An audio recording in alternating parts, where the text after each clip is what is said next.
Okay, we are live.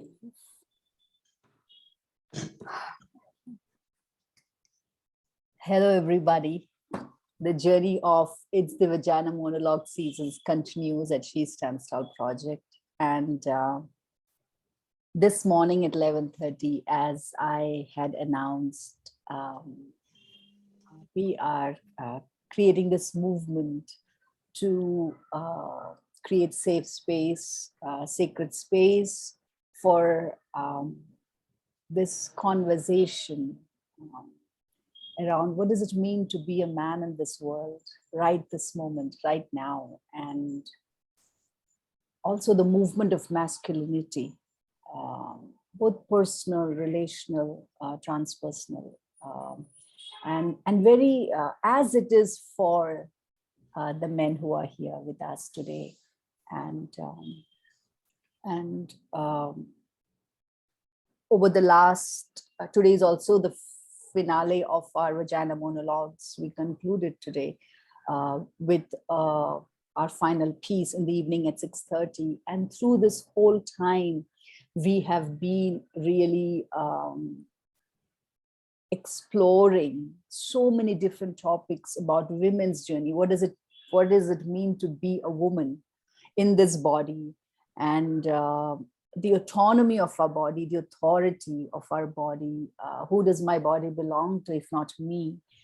And the predominance in the cultural, systemic, historic, narrative of what is being made to me about my body, of a woman's body. So we've been exploring, and often again and again on comments and in our discussions, the topic comes about men, and and this movement, and also curiosity about how do men perceive not just the Vagina Monologue, but just the world and being there, and so that's where this is, and I see this as just a drop in the ocean. So it is just a beginning, and I want to emphasize this again and again, so that we are all free from feeling the heaviness of lifting something and changing and transforming something. So that's why I say that this is a very small splash, or it's almost like a peak. As children, you do peekaboo, you peek and you see and you go back into your safety. So this is what I want to say, that this is that movement. This conversation is a peak, just a peak. So we all feel safe in what we want to hold and make room and space for. So I want to acknowledge the courage and the courage of the men and the vulnerability of the men who are joining me in this space for this discussion. And I also want to just read a piece, just a very, they had to give me 14 words to introduce them, and this is just like in our Vagina Monologues.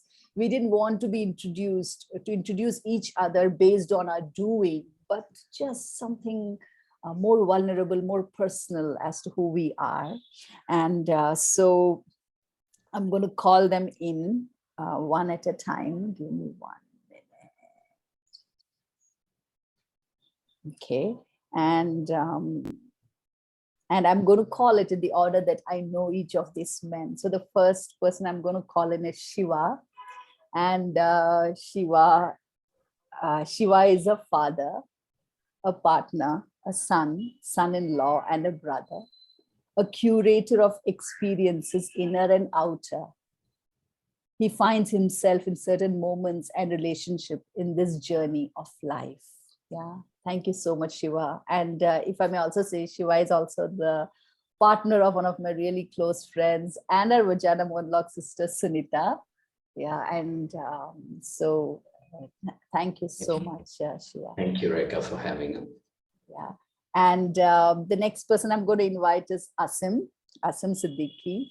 And so welcome, Asim. Yeah, this is how Asim introduces himself for today's space.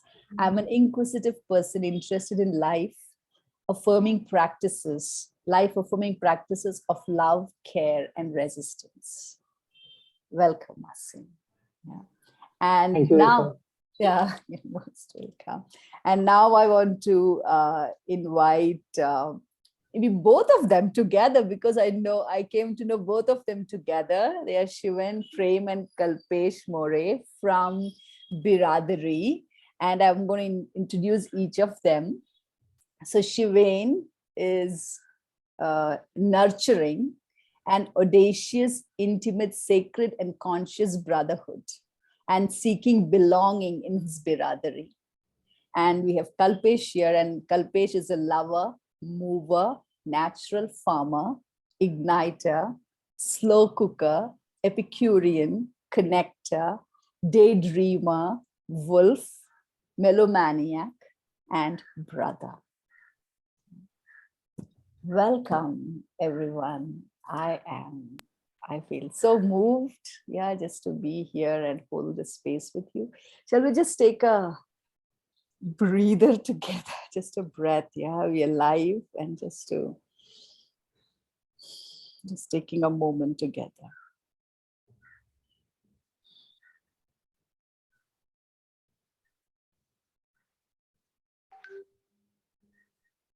Oh, thank you. And I want to just name the full circle that I think I've named before, that 5 or 6 years ago, as I was doing all the women's circles in Lahe. So many of the women in my circles would keep asking, where do men go? Why don't we have men's circles? And at that time, there was not many men's circles happening. There not any actually happening. And I just known that US it's happening. Israel was beginning to do circles, Europe, some places. And just as a jumping board, on I think support and encouragement for everybody, I held 2 or 3 men's circle, just so that it inspires others, men to do something similar to how we. So it was like I would do it the way that I do women's circles, and Shiva and Asim were brave enough, yeah, who walked in and we sat, and we spoke about things, and it was very powerful for me to hear. And that's when I was very clear that this is not at all it's not my thing to carry at all, because it was opening things for me, which was not for me to, it was not my place. And then I got introduced this year by Saud Hakim. I would have loved Saud to be here, and I want to name him and his presence here, because it's through him that I came to know about Biradari and Shivan and Kalpesh. And we had a beautiful call just a few days back just to connect and chat. And so, yeah, so I'm just so excited and to be here with all of you. And I know Asim just shared also that he's also doing creating safe spaces for men to come together. So here we all are. So my, what I would like to say before I start is, that I hope that I am able to create a safe space, be compassionate, be curious, but then I might, if I'm not, you can call me on it. Okay, you can call me on it, because I'm here to learn, and I'm here also to yeah. So my first question, just saying this is, what has been like being a man? How has that been for you in this world? What is the real experience as you in relationship, and also as you've seen held in life around you, so just this being a man, what is that? Yeah.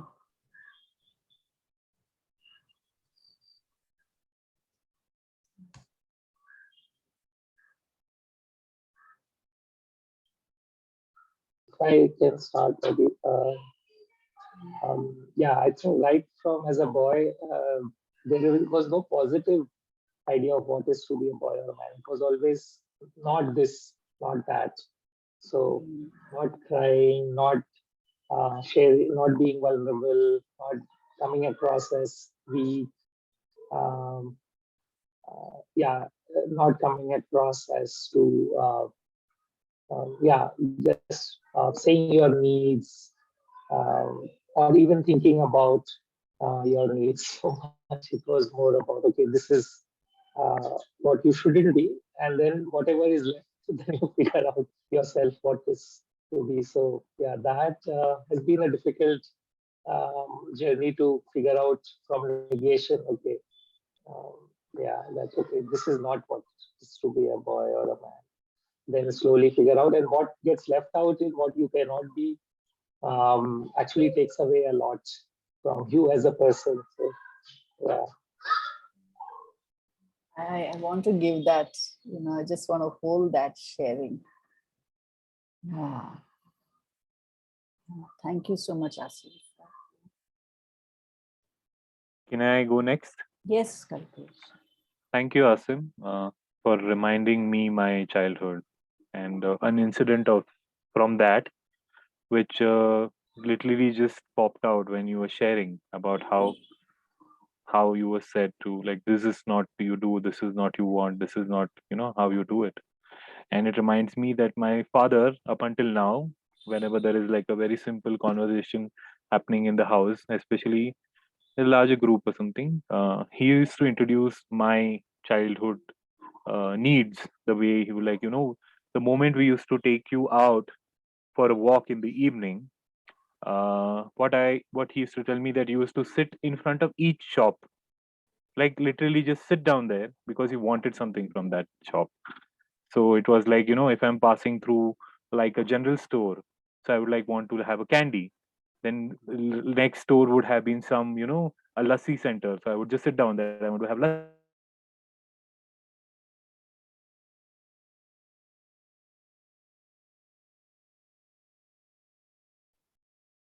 So it was like, I think Kalpesh's network is a little, he's up in the mountains. I just want to say, he's live. It's not a screen behind him. Those are real trees from Uttaranchal.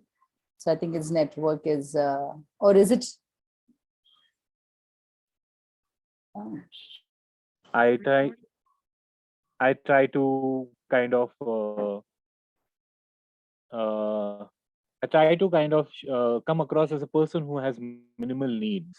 Even if I have larger needs as a man or as a human, I would still try to keep myself controlled and say, okay, this is not my need. This is just, a desire or a want which can be ignored. And even if it's unfulfilled, it's fine with me, because, I'm getting a lot of other things, and sort of trained me into looking at things that, I'm getting than things that I'm not. So it this small thing really popped out to me right now when you were sharing, and that kind of like just made me reflect that how it has shaped me growing up as a person. And thank you for that. So yeah, this is what I felt when you asked me the question, Rika, and after Asim's sharing. Thank you.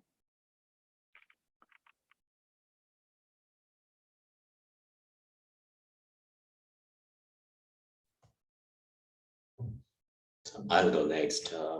For me, I grew up with two brothers. So in my household, it was four men and my mom. Okay, so I hardly noticed any difference. I don't know the difference between how girls are treated or how boys are treated. I just grew up, not really differentiating what is being a boy or a man compared to what is being a girl. It has been very difficult. It is very different. And I think my wife will know that different. Not growing up around girls, not even cousin sisters were very close. So it's very, very, very different. I don't know what it is, to be growing as a boy. The common term used as being man enough, strong, and it was natural, I think. So that was very, very different. Once I grew up, started having female friends, And when you start getting into relationship, that's when I really noticed the difference, and that was as late as probably I started having close relationships with females in high school, right? So till then, I really didn't know what the difference is. That was a very different experience compared to many, I would say. So once I started interacting, I could see the difference, but still, I would still say that, it was not very different. The only difference was,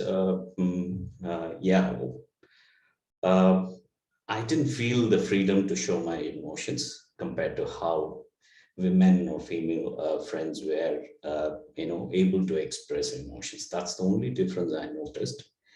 I'm still struggling with it. I can't really express myself clearly, whether it's good, bad, anger, love, anything. It's very difficult for me to be myself in front of anybody for that matter. Um, yeah, because, uh, the female friends were more expressive and emotional, I felt more connected to express. This concept of men need men, that Rika was talking about, we need to talk to each other. I think it's still difficult for me. I feel more vulnerable talking in front of other men. What will they look at me? What do they think about me if I share my experience? So it's still a long way to go for me that way.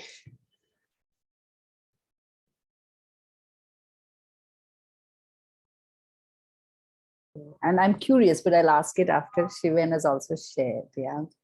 So thank you. Thank you, Rekha, for holding us men together. Being a man has always been. Oh my God, I need to take a deep breath just to absorb and uh, to arrive at this point where I'm being asked, how does it feel to be a man? Because a man often does not get asked this question.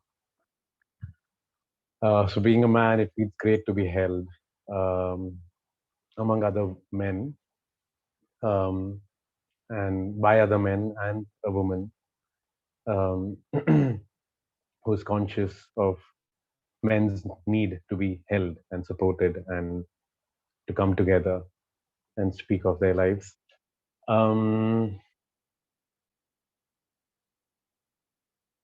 I grew up as a single child to parents who were very much career driven, mostly because it fueled their need to take care of their big families in a better way, financially support them in a better way. So, because of that, I also had a very prosperous, I mean, relatively prosperous upbringing compared to the poverty line in India. So I really did not have to ever ask. I mean, I was not a very demanding child also.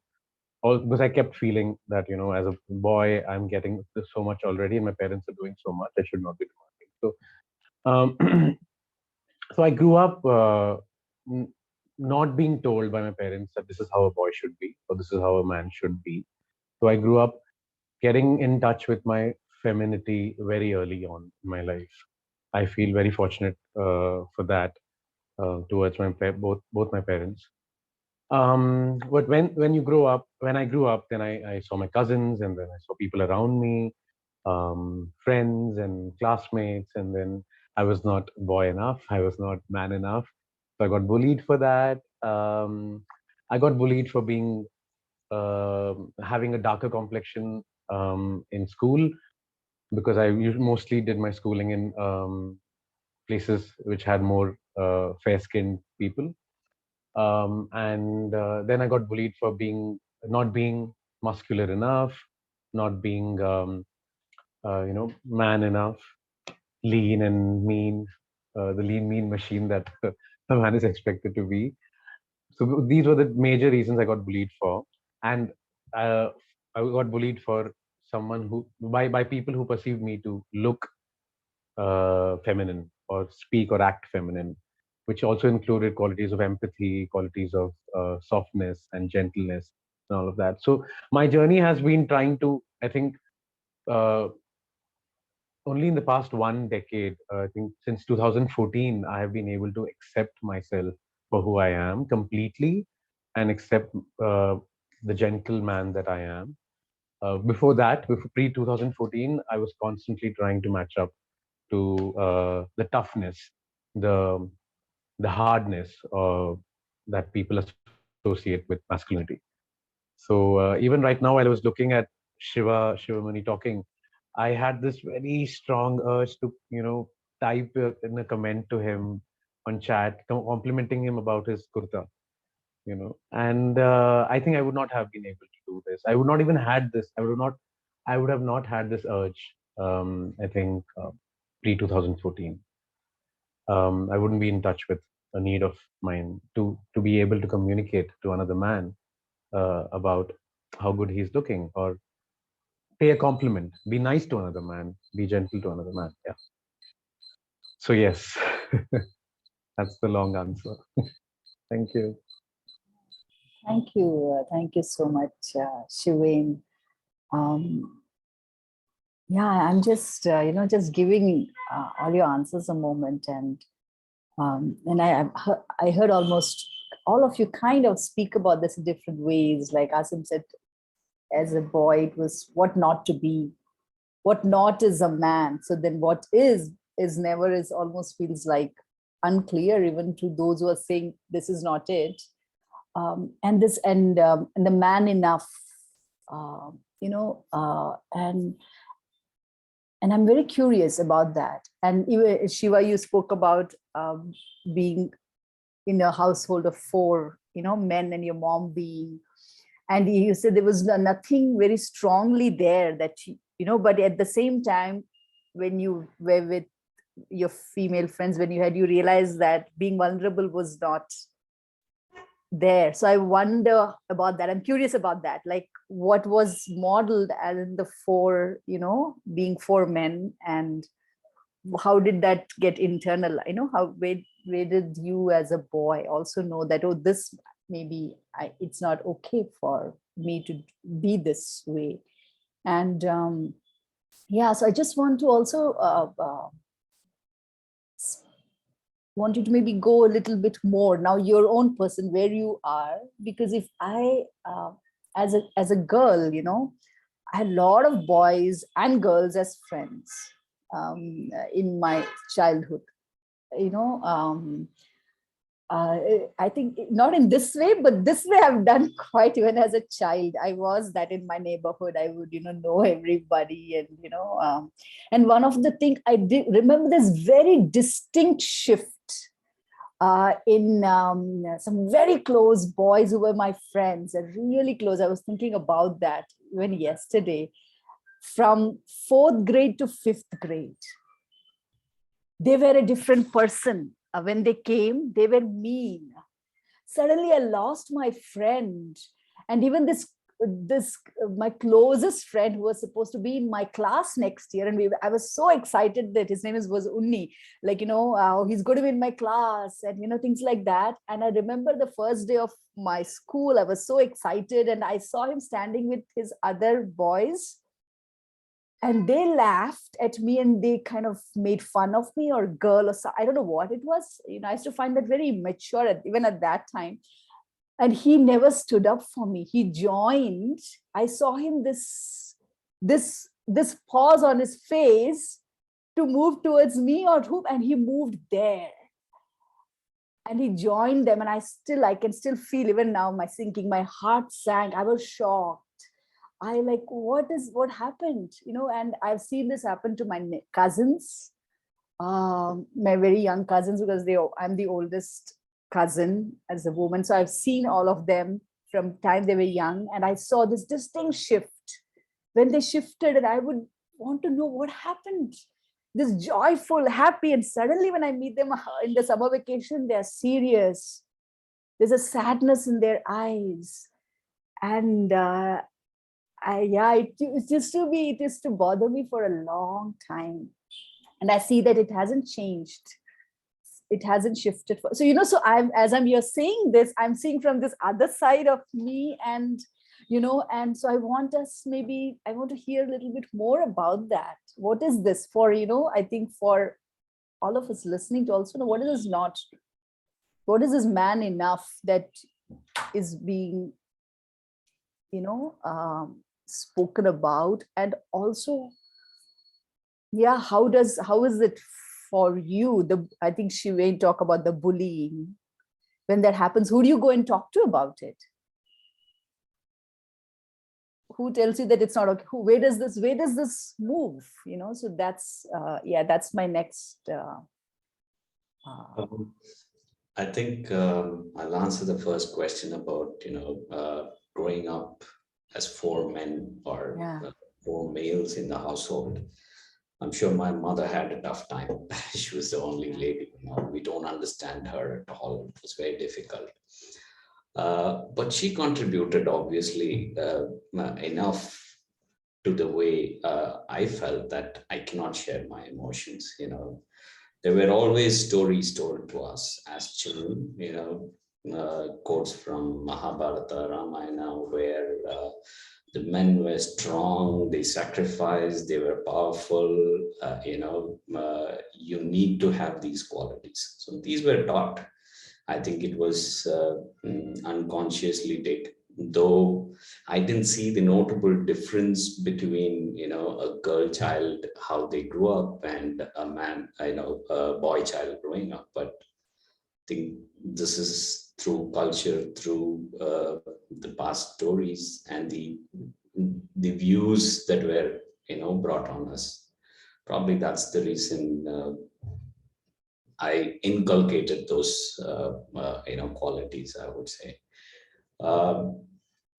Also, at least till my 10th grade, I was in a smaller town, not a city like Chennai. So I was in Madurai. And interaction between boys and girls were very limited. Even in starting from, say, kindergarten, it was always separate. It was very clear,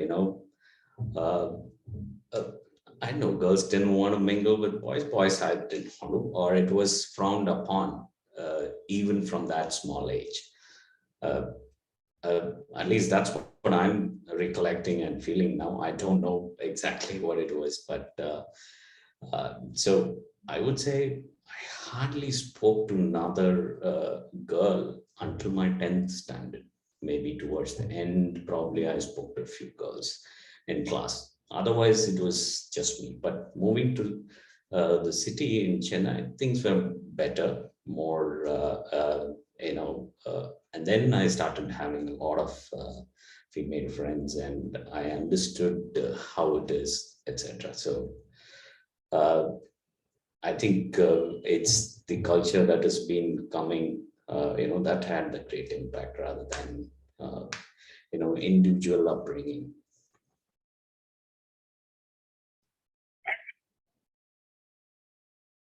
Name them, because it's important, because these stories are also kind of, do you remember any that you wish to share? I mean, you can say. Yeah, I would say the story about Karna in Mahabharata, of being strong, being able to sacrifice for the family, that stayed with me quite a lot. The one scene where his guru was sleeping on his lap and there was a bumblebee that was, buzzing around. He didn't want to wake up his guru. So being strong, the bee literally put a hole through his thighs and came out the other end, and he was still able to withstand that and things like that. I think that stuck with me quite a bit. There's a lot of similar stories about strength and sacrifice. I want to highlight sacrifice. I don't know. It's been driven from my childhood that you need to be able to sacrifice. I don't know. I'm not able to relate it to being men, but maybe now I would. At that time, I didn't probably. But you're supposed to sacrifice for your family. As a woman, we do. So we would also hear Karna, and we would be given the responsibility of saving the Karna. It's not our job. Karna did not have he had the most tragic fate. You don't want to be Karna. He's, it's sad, his sadness. And so we would feel as a woman, I know almost so many women I can talk to, I can tell you Karna is their character, so it's interesting that you mentioned Karna, so this, I just want to stay with that,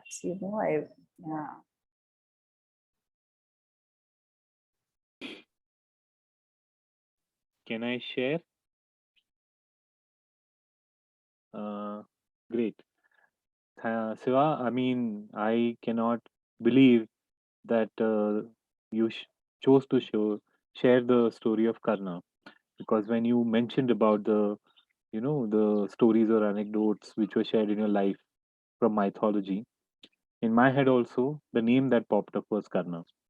And I have read, there was a period in time when I was introduced to the book of Mahabharat by one of my neighbors, who were like 75-year-old couple.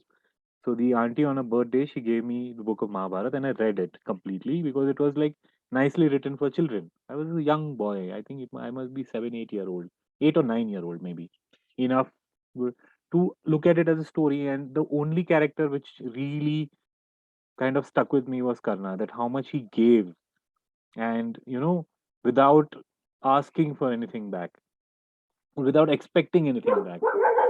And that was something that really stayed with me. Just give me a second, sorry.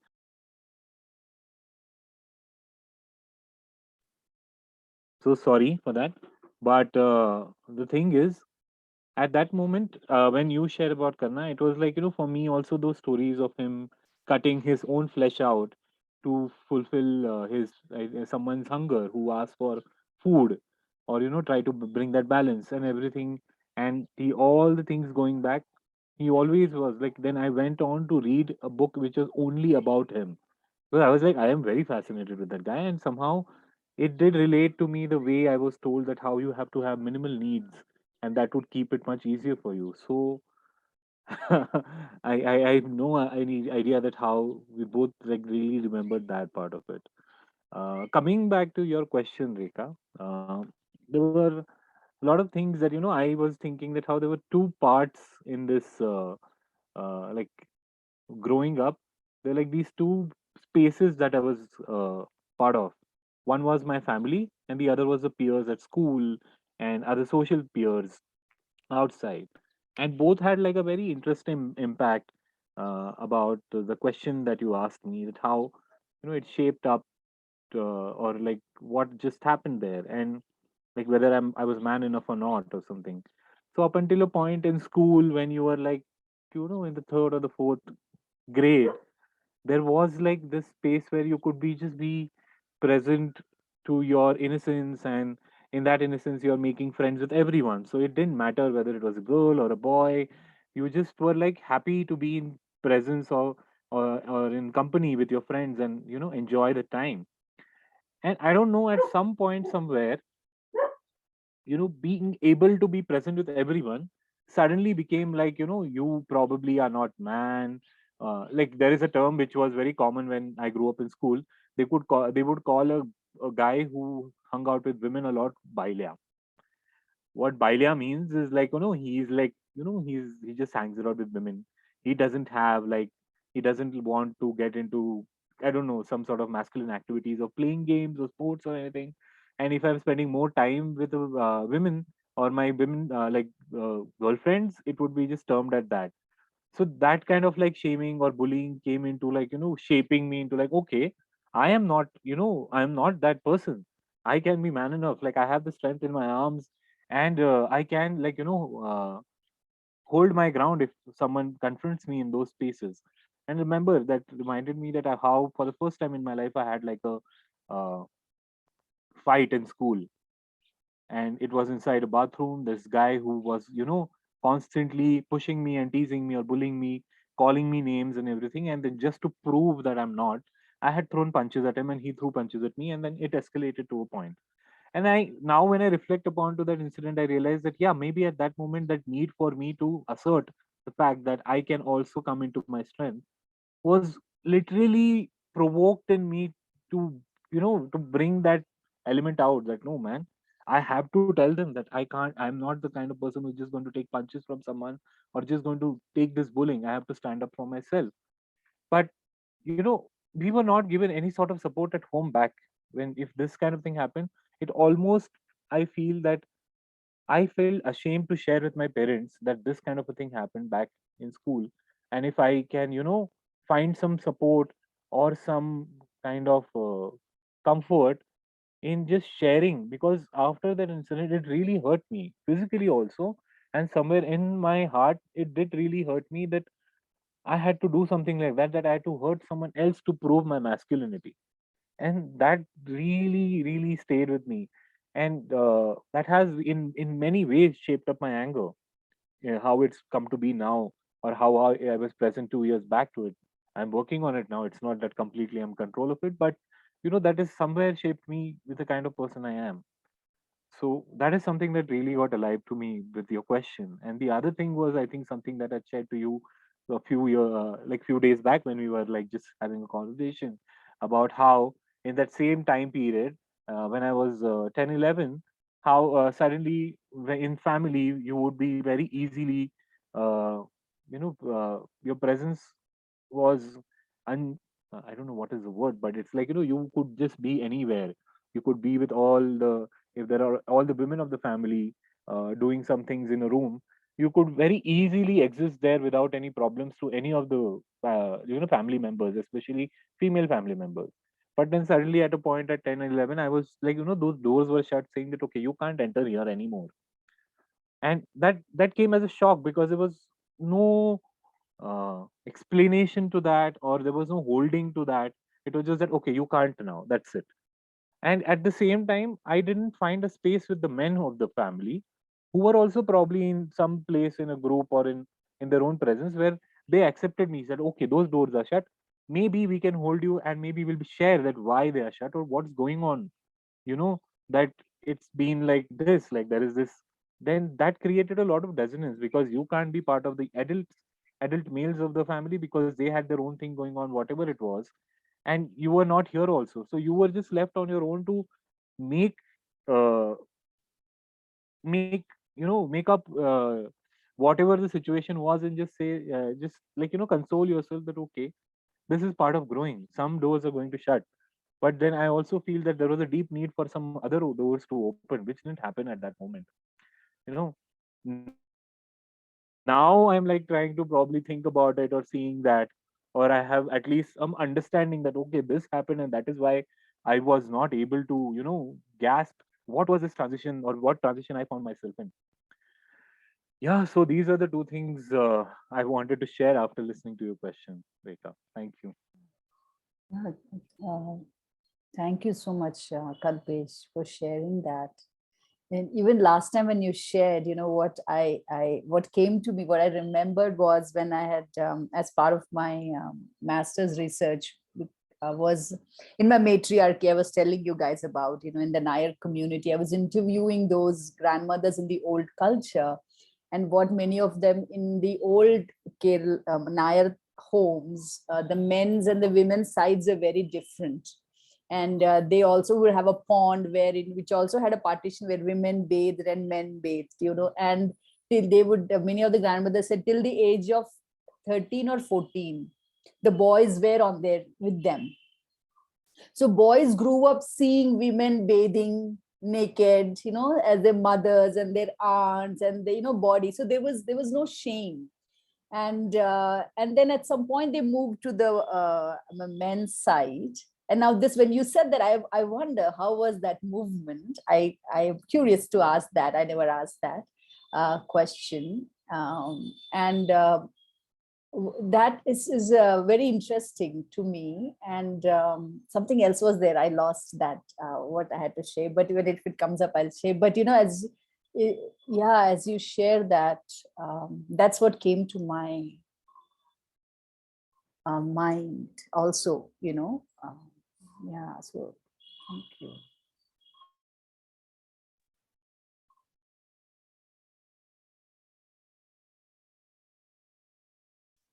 Rekha, could you reiterate the question that you were asking? Yes, the question I was asking was about just stepping a little bit more deeper into this man enough or not being a man, just giving, just speaking to that. On also, maybe now we'll also open this, that today where you are, right? How was that for you? How are you showing up as in that? Or and it's not even man or woman, right? It's about who you are. How are you making room for that, and what do you see around you, in that movement of being you? So even like just naming, I feel like we need to name, what is this not being man enough? It's always said in everything, just in one, the bullied, it's just said in one thing. And, so I think we really have to name it, if you were willing to share, and I know that, yeah. I think, we probably man enough right now. I'll relate to gender roles, gender-based roles. Being a man, he needs to provide for the family. It's an expectation. It's, that's what the society is expecting, that's very clear. So I'll share my personal experience. Few years back, I was not having a job.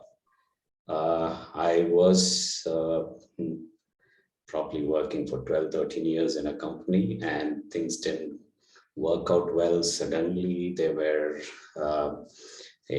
requests to move to other cities, and there was no option to continue in the same city, things like that. So I quit. But yeah, it was a difficult time for me. I was not brave enough to discuss options at that point of time. I kept everything to myself. Didn't discuss it with other friends or colleagues either, because I don't want to be vulnerable, I was very confident that I probably will get a job in a couple of months. I'll search for other jobs, and before even my notice period is over, I'll be on another job. But things didn't go as I was planning, because I was not in my own state. I was not able to accept that this can happen, that I can be at a time where, I quit and I don't have anything else to lean upon right away. It was a terrible space I was in. And this period of not having a job was few years, actually. It extended to few years. I planned for 2 months. Thanks to my wife, she took care of the financial needs anyways. With all the savings and whatever we had, we could sail through those difficult times. But during those years, what I went through was very, very difficult.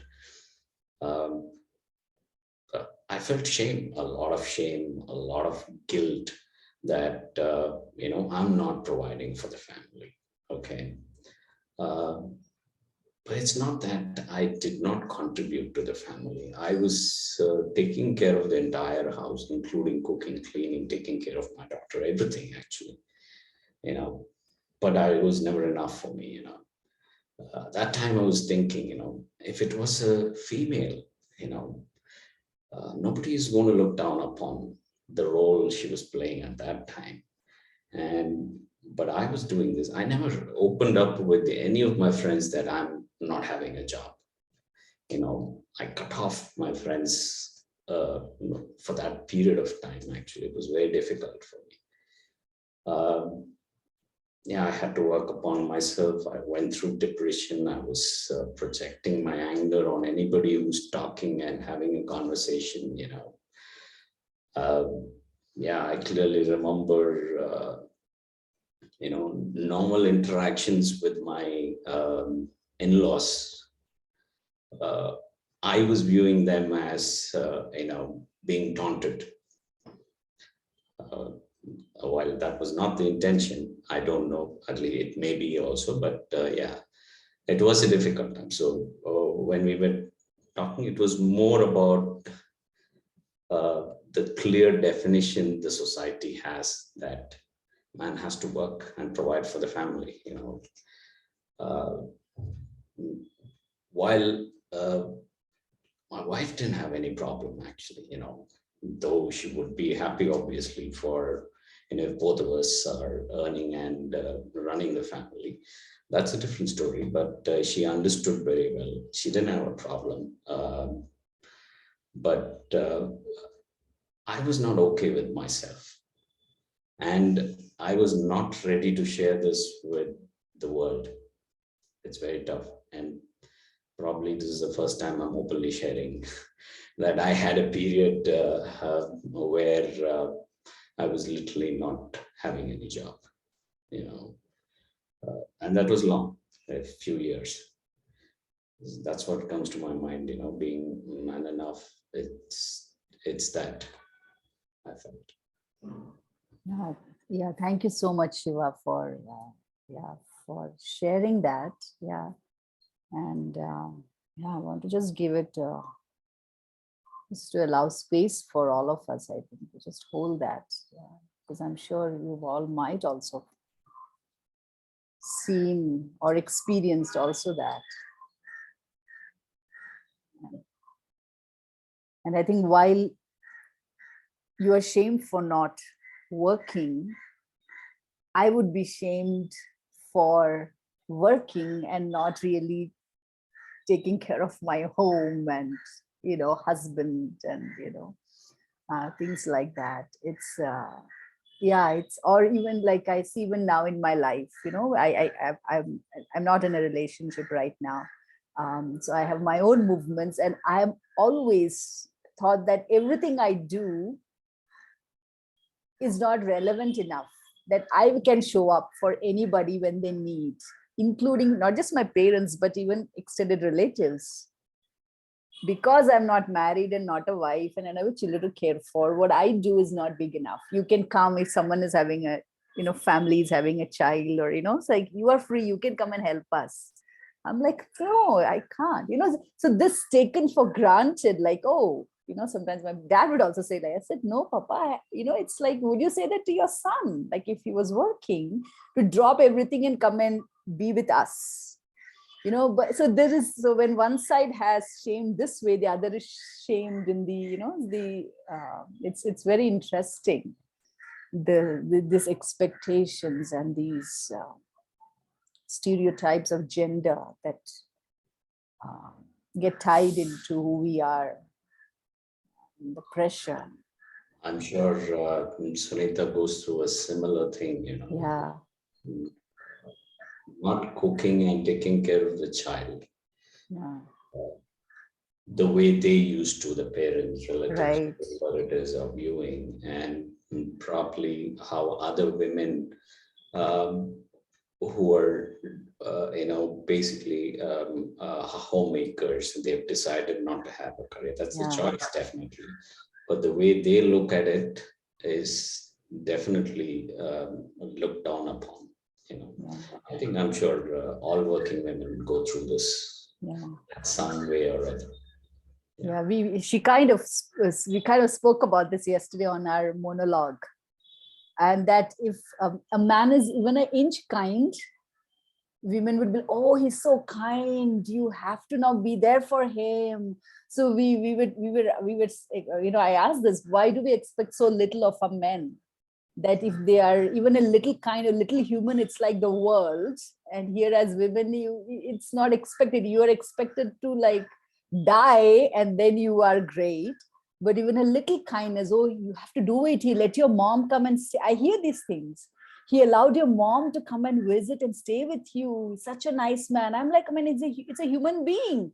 Every human being we have to care for. I mean, it's like this kind of, this, I just want to voice it because it's just here. So I also want to see how that also, how are you sitting, holding that when I share that as well in the male community or the male culture as well, in your peers. Yeah, so I think we're going cyclic. I don't know how we are moving, but just pick from all that is there and whatever sits opens up, anyone can share. Yeah, thanks everyone. Yeah, it's quite relatable to me. A lot of things that were being said, especially what I think Shivan mentioned about this thing of bullying, and I think it comes out on others, of course, on women as well.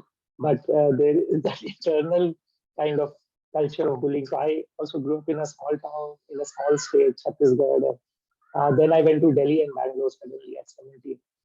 And the kind of bullying within men I saw was quite like I hadn't seen that before. And it was, I don't know, it is some kind of internal bullying that we do to ourselves, actually, because of what we can be and what we shouldn't be. And then it comes out on others. And so I was in an engineering college in Delhi, and uh, bullying based on religion, bullying based on caste, bullying based on sexuality, so rampant. I was shocked. I've never seen that kind of a thing ever. And it really kind of destroyed me. And for me, that engineering phase was fully in depression and it took a long time to come out of it. So yeah, I think that, and it still continues. I see it like now I'm in a university, and I see somewhere that, and it kind of connects to what Rekha you were asking, that um, how come the solidarity among men is less compared to women? I feel because it's that internal bully that we have for ourselves, it gets expressed everywhere. And what Shiva was also saying, that you don't feel that you can uh, like share emotional vulnerabilities. It almost always is about to somehow show yourself as a very confident and like a man enough kind of a person who can take care of everything on their own, and that internal bullying then gets expressed on others and creates a very so there are of course very beautiful friendships among men as well, but this also simultaneously happens. Um, uh, and the other part, I think, what Shiva was mentioning about this trope of sacrifice, and I think a very cultural trope, women have to other things, men have. But that sacrificing trope is so internalized that we are constantly thinking, oh, we are doing this for family, this for others. And there is no space to self-care, right? And when there is still that space, it also somehow connects to not taking responsibility for your action, right? Because it's always about, oh, I did this because this was what was expected, this is my duty. But to take ownership that, yes, I did this, and it's my responsibility if it goes right or wrong. So somehow that is also not there a lot, because like, okay, I sacrificed everything for my family for this. So there's nothing actually I did for myself. And then to feel that, yes, no one really has done anything for me, neither myself nor anyone else. And sense of victimhood also emerges from that I'm a victim of my circumstance, and not taking responsibility for one's actions. So yeah, a lot of this very complex kind of emotions emerge because we are also not able to share our vulnerabilities in any context. So guilt, victimhood, then not finding any other avenue to express it. So it comes out in some kind of violence, may not be physical violence, but it can be like a verbal anger, like hatred. So these convoluted emotions just take up very specific kind of uh, forms, which again get culturally sanctioned. So domestic violence can happen because somehow it's that is available to though women may be also going through similar frustration and similar anger, but that doesn't get expressed in that direction. But for men, that kind of allows for it. So yeah, so I don't know is it how to kind of come out of it, but constantly seeing this within myself, this feeling like internally bullying myself of what I'm not a man enough, and then yeah, feeling victim, feeling that I sacrificed a lot, I haven't done anything for like taking care of myself, and then yeah, feeling angry about it, feeling frustrated, all of this. So yeah, just expressing. I don't know where to go from there, but this is what I'm holding. Yeah, thank you, Asim. Yeah, it's yeah. I so receive and allow and hold what you just shared, because I see that in my father, my uncles. I see that a lot in the men, and this internal battle, and also this responsibility that you're talking about, sacrificing. And it, as you said, the word that came to me was choice. It's almost like there is no choice. Like I know from my own father, when he went to, he joined the job, and he just he had to give his money to his father when he came home. Like there was no choice. Like it was, and I always tell my dad that if I had a son, like he's very, he raised us very free, but I know if I had a brother, he would have had it. It would have been really not. I am glad I don't, and I used to long as a child, but now I know, because when I see the kind of harshness sometimes my dad would have towards one of my cousins, or boy, how it'll come, I feel, oh my God, if I had a boy, I don't know how this whole thing would have been so different. And to witness that, because I see my other cousins in my family, and it really pains me quite a bit to see the father-son dynamics. So yeah, so this, and I'm wondering that internal bullying that you're talking about, right? The roots of that. How does that? Because as women, we still have community. How much ever we have, there is something about the way as women, and because we have the sanction of being emotional, in some way it works in our favor also, that we are emotional, or our PMS, and all these brands. I mean, of course, there is some sadness and pain around it, but it also sometimes, a lot of times, works in our favor. I think Shivan is doing a good job with that. He's establishing a community men's circle, right? Yes, and that's where I want to go. That's where I want to take this, is to the biradari and the men conversation, so because that's what it's all coming to as you're sharing. Where do men go? Who do they talk to? So yeah. Personally, therapy really helped me, to look into myself. That's the only thing that helped, I would say. I don't think I'm yet comfortable to go into a brotherhood and share everything. It's still difficult for me. They're all men. They are going to judge me, is what I still sit with. It's very difficult for me yet. So what I'm hearing you say is safety is very, very important.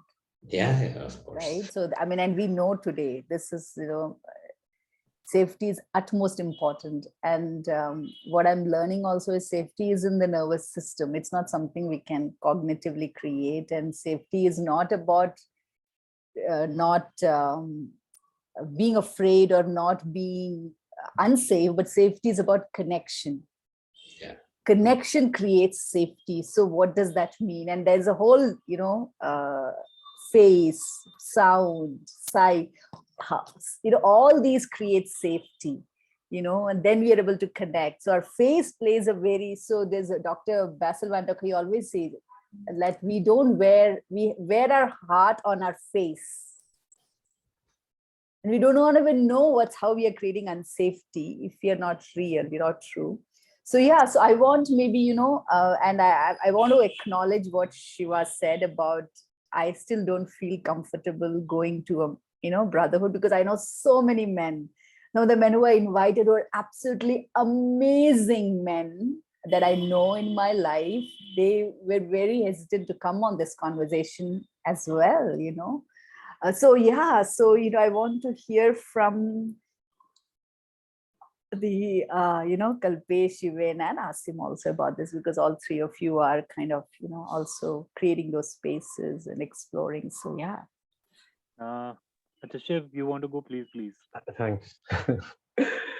So I also wanted to answer, just taking from what even Asim shared about bullying and what I also shared about that.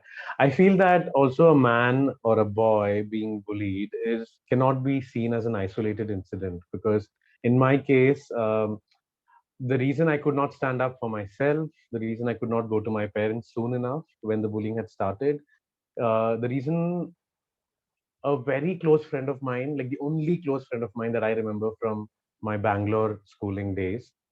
I don't even remember his name anymore, because over the years I have processed my grief over him not being able to stand up for me. I was trying to remember his name and I couldn't. And the reason behind all of that is also has a lot to do with the family systems that we all came from. I could not go and tell my father or mother, because I always found my parents to be inferior compared to the parents of my classmates or friends at that time. And one is because of, also like my father would be more conversant in Tamil and not so much in Hindi or English. And he worked for most of his life. He worked as a chauffeur, driving vehicles of all sizes and shapes. And he also had an inferiority complex around my mother, because she was educated. She was a nurse in the army, and she had really worked for many years to reach where she had reached. And she was also she had a more consistent, financial capacity to provide for the family. So there was his inferiority complex projecting upon me as a son, and then me not being able to, look up to him to come and save me or to come and stand up for me if and when I go tell about me being bullied. And if my bully, I remember my bully's name, his name is Shrikant, and Shrikant, Shrikant's father had come, and then my father would have come. I kept thinking about what would have happened, and that fear was so crippling. I just couldn't, say anything about it. And eventually I told my mom about it, and then my mom came, and and his father and his mother or his father had come, and but I just didn't feel satisfied enough about his father meeting my mother. My mother was being so gentle, and then my mother was being so understanding, and she was like, ye sab theek ho jayega, and you just need to talk it out and all of that. But I really wanted a man. I wanted my man, my father, I mean, to stand up for me. But I could not do that. I couldn't stand up for myself. So this is so interconnected, the family system, and we often forget to see how it affects. And so it's like this entire social fabric is, in a mess, which one things leads to another, and that was something that came up for me. And also, I want to acknowledge one thing. I hope Shrikant is watching this. I hope that friend whom I'm talking about, whose name I don't remember, only whose face I remember, I hope he's watching it, because I feel that it is all, they were also like at one point when I was a little affected by this whole term called toxic masculinity, I came up with this term for myself, which was wounded masculinity. I felt that both Shrikant and that friend and everyone who had bullied me all my life, not just in that school but everywhere else, came from a space of wounded masculinity. And I also feel that, I mean, I am ready to process it and equate their behavior to my behavior towards a ladybug, which I tortured when I was in my first grade. I was, so I'm anjan tha. I didn't know. I was ignorant. And that's possible that they were also operating under some peer pressure. But what I really would like to remember from those days in Bangalore is that there was one person who stood up for me, and asked my bullies to step back, or else uh, they will be reported to the class teacher. And that was not a man, that was a woman. That was my classmate, and that was the very brave Anushka Sharma, the actor, whom I'm very proud of. And she was my classmate, and we had never spoken, but the one moment of interaction between me and her in the entire 1 year of sharing class space together was that, when she stood up for me. And so that says a lot about, my experience with masculinity and femininity, and the society that I grew up in.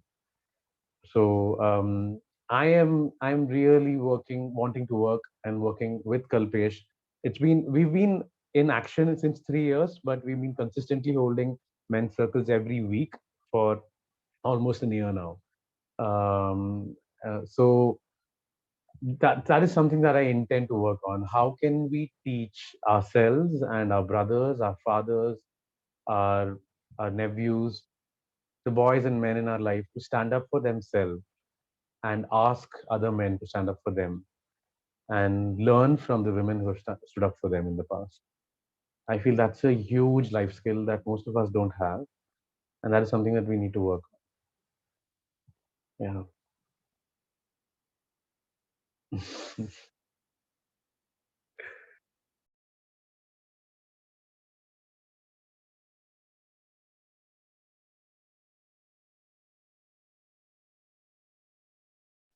I don't feel I want my voice now. I want you guys to continue I this. I feel like sharing something, addressing that's something that Shiva shared, uh, because sorry, there is Shiva and there is Siva. So I would like to acknowledge it's Siva, what he shared about the unsafety that they feel. I was talking to my partner, working partner over here, who I stay with in Uttarakhand, and she was sharing that how in a small village where we are running like a small hostel. It's like kind of like homestay hostel. She shared that how a lot of people around here have similar businesses. So she met them. It's a group of young people who are trying to do things over here, running hostels, hotels, restaurants, cafes, etc. Most of them are men. There are few women also, but mostly there are men. And she was sharing with me yesterday an incident where she said that, Kalpesh, each of the men, like we do have a lot of conversations around men, because I came here and she's like, I have a lot of questions. I'm going to like bombard you with them. So one of them yesterday she shared was, Kalpesh, each individually when I meet these men who I know as friends, they are such gems. They're genuine. They understand. They hear. They accordingly come across, and like they are present in a very different way. But the moment I see them together, bunched up in a group, the energy is completely different. She's like, I can't relate to that energy anymore. And when I see them individually, they are like completely different. And she said that there is such weird duality in this presence that men feel. So we had like quite a long discussion about it, like how it happens. And that is something that Siva, you shared, and even Rekha, you brought up, was to do with the uh, part, you know like where if a man feels unsafe in your body, and it could be from any it could be because of anything, is what I feel. That I can feel unsafe with my body, the way it is shaped, or the way it is functioning, or the way it is I look at other men, and there are stereotypes now, and there is so many other things, conditioning, that how you have to keep yourself, etc., etc., mind, body, and actions and everything. So adhering to that, there are certain things that your body at any moment in a large group feels, like how Rekha, you shared that your heart is in your face, as you're sharing. I also feel that the body also has like its own wisdom and intuition, that it is present too, which somewhere at least I wasn't really told, or I was not really taught to experience it. I could feel it. I do feel it now. Like, different parts of me, different body parts of me reacting to a situation, or a place that I'm into. But I'm mostly thinking in my head whether, oh shit, what is it saying? What is it that? I'm more into my head than into my body. So, the part of me which I feel, was witnessing this, realized that when I'm in a larger group of men, you know, all of them are at that moment present in more into their head and in the upper part of the body than the entire, being. Like their legs, their limbs, their heart, their stomach, their hands, all is everything is there. But mostly it's the head that is like, thinking, talking, sharing, being part of. And then even if you would ignore, there are parts of your body that feel insecure in that space because only one space is given a lot of importance, and especially in current spaces. So when you see that a group of men is just here in the head, and you appear there, and maybe you are someone who is a vulnerable, is maybe someone who is like an emotional being. So just being of that part, you suddenly feel that okay, I mean, I am not completely acknowledged here. So if I'm not present in my head as the other people, I might not be, heard, or I might not be seen. Or even if they see some parts of me which is not cognitive, they might just look at it like, oh, he is different. And that's kind of like, tends to uh, that internal bully that Asim was talking about acts upon, like, oh, if I am, I am not really being here present in my head, and I am feeling something else somewhere in my body, then I am not the same as that person. So you start bullying yourself that okay, you have to be more in your head, you have to be like, and if you have to be in the head, then you try to think like what they're thinking, or try to contribute the way they are contributing. And that creates an unsafe environment because you are not present the way they are, but you want to, because you feel you will be isolated. That internal bully just isolates you even before someone else does. The internal fear, the internal bully actually puts you in that space even before the other people. And that's the law of nature, no? I mean, it's kind of like the moment there is a little bit of weakness, or a little bit of weakness in these, the only word which comes to me is like sensed by other people, because everyone else also has some sort of body wisdom. Insecurity. Insecurity just brings that up, and then people latch onto it. So like, oh, okay, is there something that is happening with this guy? Let me see that how.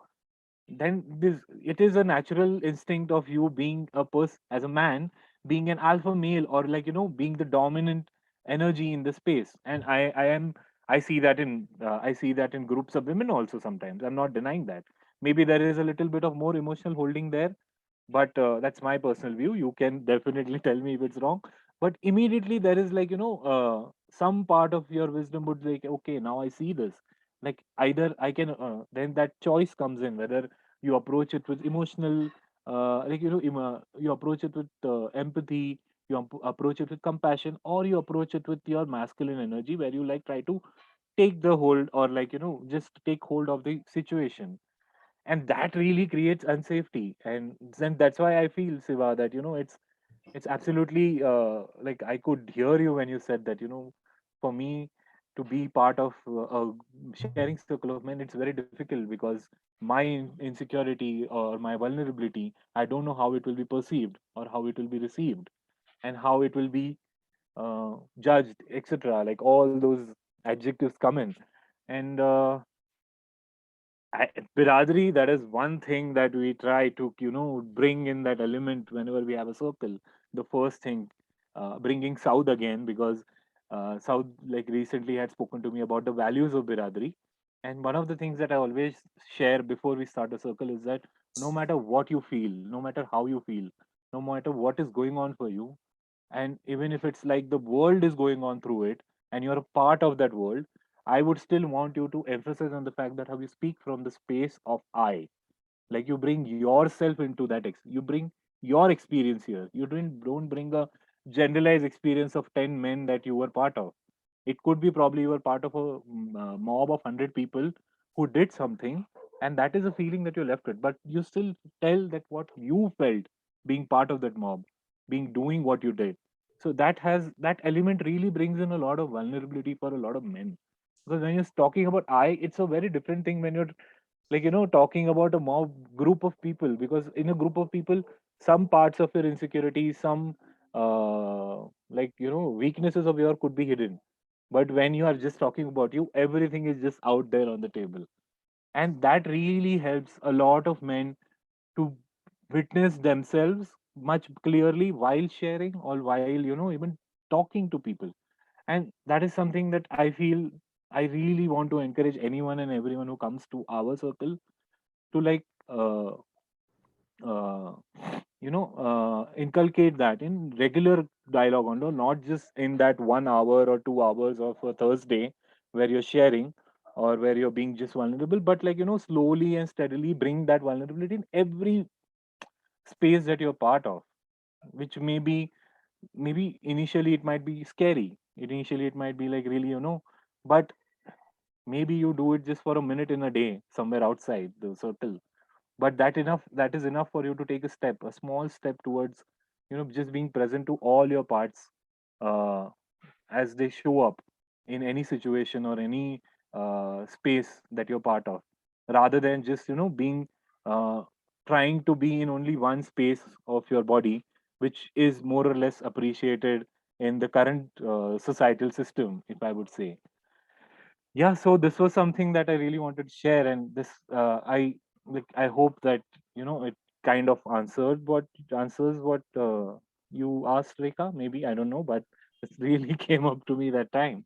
And yeah, thank you for listening. Yeah. Thank you, I Kalpesh. just feel Yeah. like rooting Yes. rooting for my brother, and I'm like, Yeah. yay, good job, brother. Yeah. I have that need to say that to Kalpesh because I could not have put it out better. He's so good at this. And yeah, I feel that's important to also acknowledge your fellow brothers and fellow men in your life when they do something that is not expected of them, but that is really needed to be done for themselves and the brotherhood. Yeah. Sorry, I interrupted. No, no, not at all. Yeah. That was, yeah, just it needs space, just um yeah. Yeah. Yeah. Thank you. Yeah, this is such a good sharing and the work that is happening. Kalpesh, even I wanted to connect earlier also, but this is a good chance to do. I have been primarily working with adolescent boys and young men to kind of do some workshops on gender and sexuality. And many of them also come from like disadvantaged working class kind of context. And yeah, the insecurities and the the confusions of what is to be a man is just a lot in young adolescent boys as they are becoming young men and figuring out what happens and what is how they should behave and how to even experience what they are going through.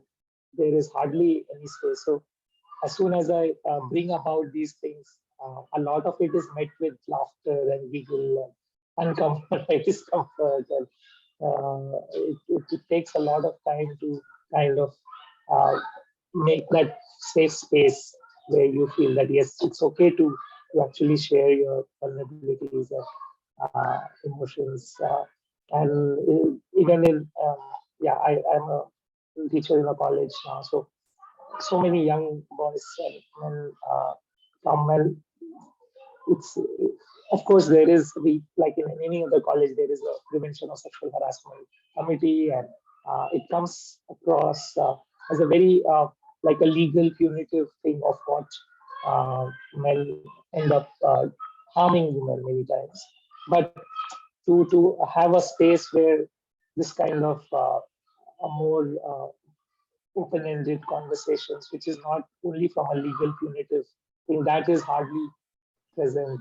So that is also something that I've been trying to do with others, just to create that safe space to bring about all our difficulties in threading this kind of in the thin line, especially about consent and all of that. These are all very challenging for a lot of young boys, and even I'm sure older men also. It's difficult because we never get to really speak about it and engage with it, and our own sexuality, our own aspects of what, yeah, are we like what is to be a man in the sense how much can we go in this extra man things which and still remain a man, right?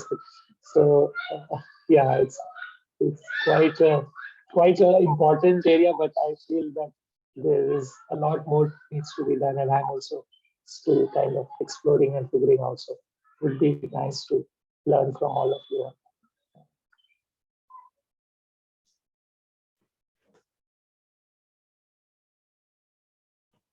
Also seeing just saw the time. I didn't realize. I think the time went very fast. It's almost going to be 1 o'clock. It's 90 minutes or more because we met a few minutes early, so it's been long. And I want to maybe move into closing. And what I would invite like all of you, just and you can totally say no, is what I would like to invite you is also to become more, I don't know if maybe you're already familiar with it, but the nervous system research on safety and unsafety, like the work of, like the books, like when body says no, body keeps the score.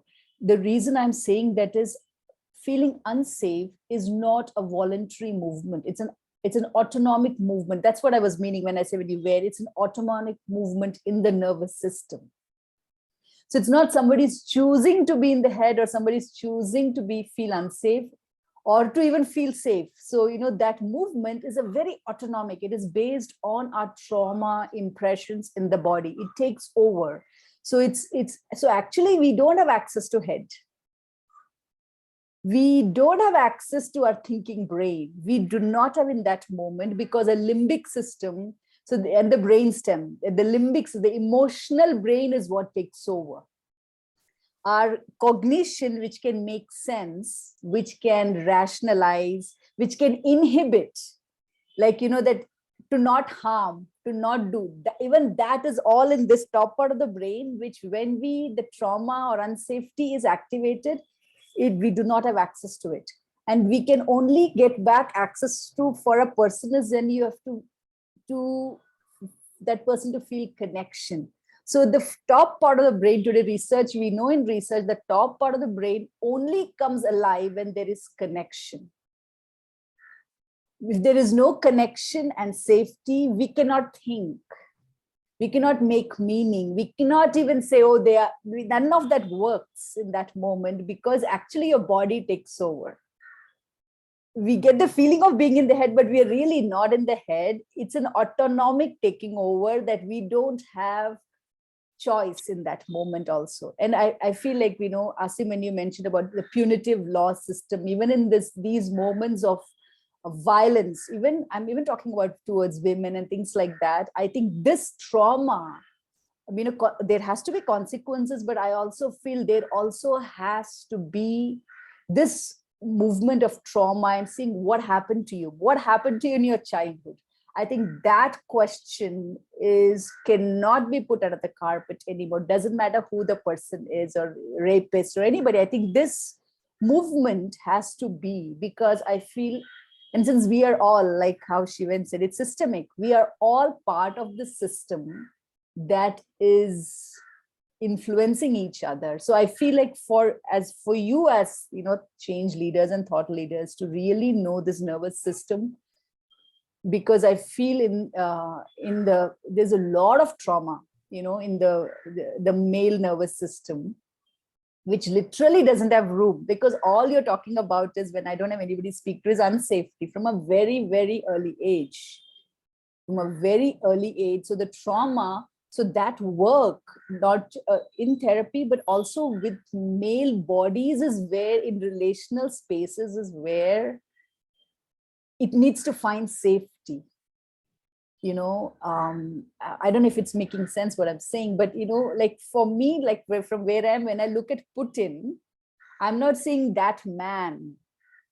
I'm seeing a man who is so disconnected, so I cannot afford to put him there and kill him. It doesn't serve me. It doesn't serve any of the men I know.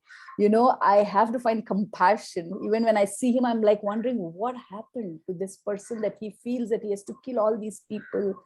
This disconnect, what is it? So I think that's where, and if I invite that men also feel that, and they have to start looking at the Putins in their own male groups and saying, hey man, what's going on? I mean, however you say, I know I have imagination of this, that's I'm just saying. So it's yeah, and I want to, yeah, so that's yeah, so yeah, the ability to do and to not do is also, it's not that easy. So I want to say that I think told you both in the last time also, when I met Kalpesh and Shiv, and I told them that this work of men's group is a very tough job. It's going to be a tough job, and as a man to show up in a men's group is going to be even tougher, because we don't have role models of it. It hasn't happened, especially on our land, for eons.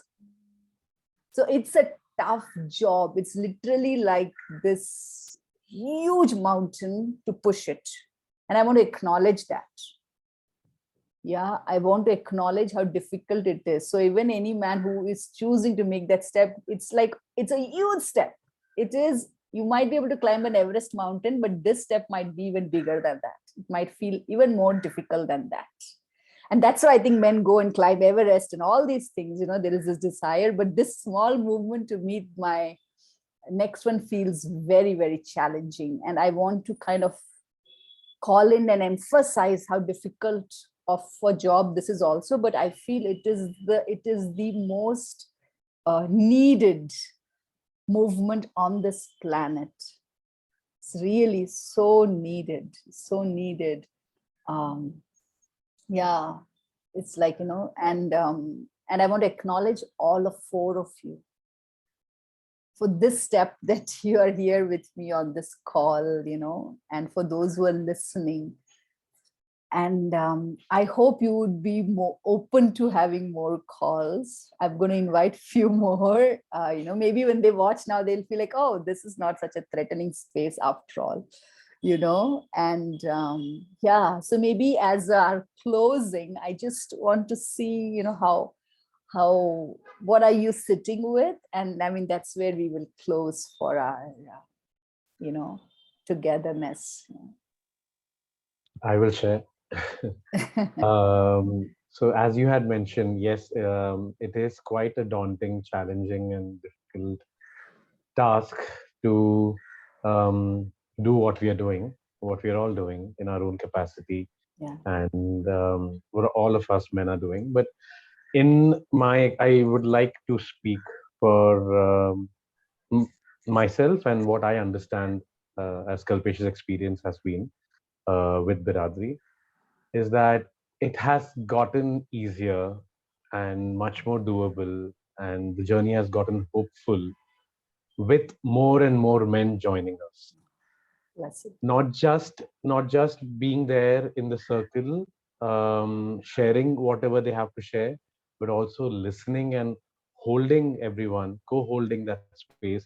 Not just again living up to the expectation of being someone who is seeking authority, and that's what something that has happened, that has always been, at least from Kalpesh, it has always been a very strong intention.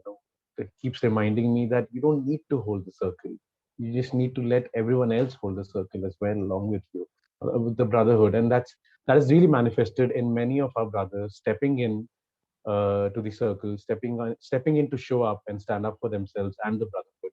And with that shared responsibility, with that shared ownership of the brotherhood, it's become so much more easier, and we are so much more hopeful because of that. So just wanted to highlight that. Yeah. Thank you. Thank you, Shivan.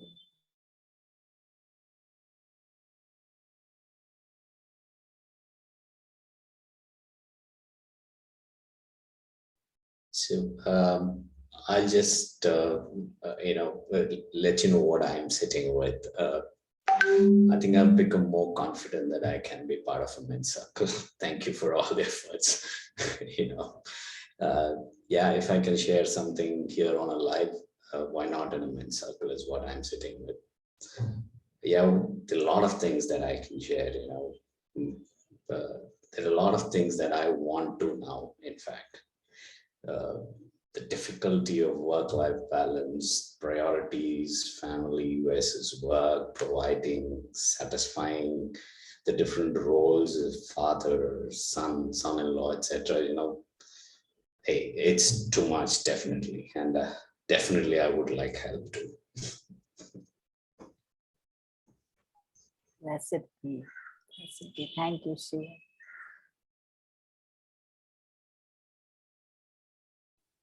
Yay. It's almost like I'm saying that this is like a very nice ending to, it's like one step at a time, one man at a time. If you are able to make one man at a time vulnerable, that's like, yes, it's like a good step ahead.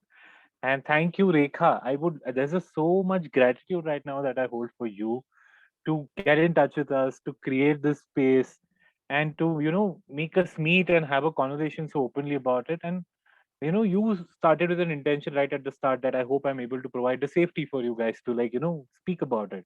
And I feel that, yes, we felt that way, and that's why we were able to express the way we did, and we could put a point together. So a lot of love to you, a lot of, and that support and that strength and this kind of conversations really help us also, yes, we are doing work, and yes, we are trying a lot doing it, and requires a lot of courage, strength.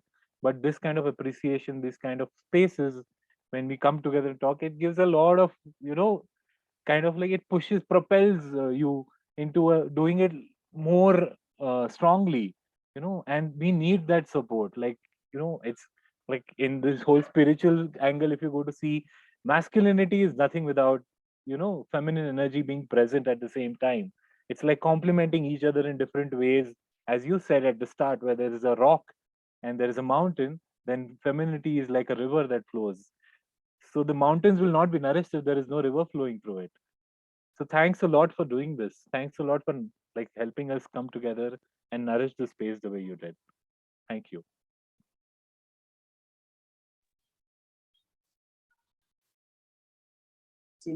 In any way that is I could She Stands Out project and me, I mean, and any of the women, I know everyone who is hearing it I can so feel them in my body. They are all as gratified, and and yeah, so we are here. I'm here. That's what comes to me. Yeah, I would also thank Rekha because I first kind of men's circle started with Rekha's thing 5 years ago. And since then, a lot of things have happened in the last 5 years. And a lot of self-reflection, a lot of valuing that self-care is important. Yeah, that is the start actually to really put like the I and the self and say, okay, we don't have to sacrifice, and what is like this idea of sacrificing and creating this burden on ourselves constantly is not going to take us too far. And yeah, even if we want to kind of bring about that change, that really needs to start from ourselves. And I think what Siva was also saying about the therapy has helped me as well. What Men's Circle can do actually is like a collective therapy, and not just thinking again that it is individual. So thank you, Rekha, for holding this space, or with all of us being able to share such emotional vulnerabilities and just bringing ourselves. Yeah, and thank you to Shiva, Kalpesh, Shivan as well, to be fully here and yeah, contribute and just be feel safe to say the things. I'm also just learning a lot from being part of such things a lot. One thing I will definitely take back from what Shivin also said is this acknowledgement and just kind of having gratitude towards other men. Like we speak about brotherhood, but to really make it deep, we need to really kind of feel happy for each other and feel that kind of like somehow that bullying and competitiveness has taken away a lot from this brotherhood. But to kind of bring it back, we really need to share with each other our own vulnerabilities as well as success and happiness. And I think that's something which I'm sitting with right now. So thank you all of you. It's been, it's been quite a session. Thank you. Thank you all. Yeah, just take a moment and yeah. And my prayer, just the sentence just came as like, may the, the pain of the male culture find ground to be held and to be supported and to be released, that doesn't have to be held inside, but can be held by the collective.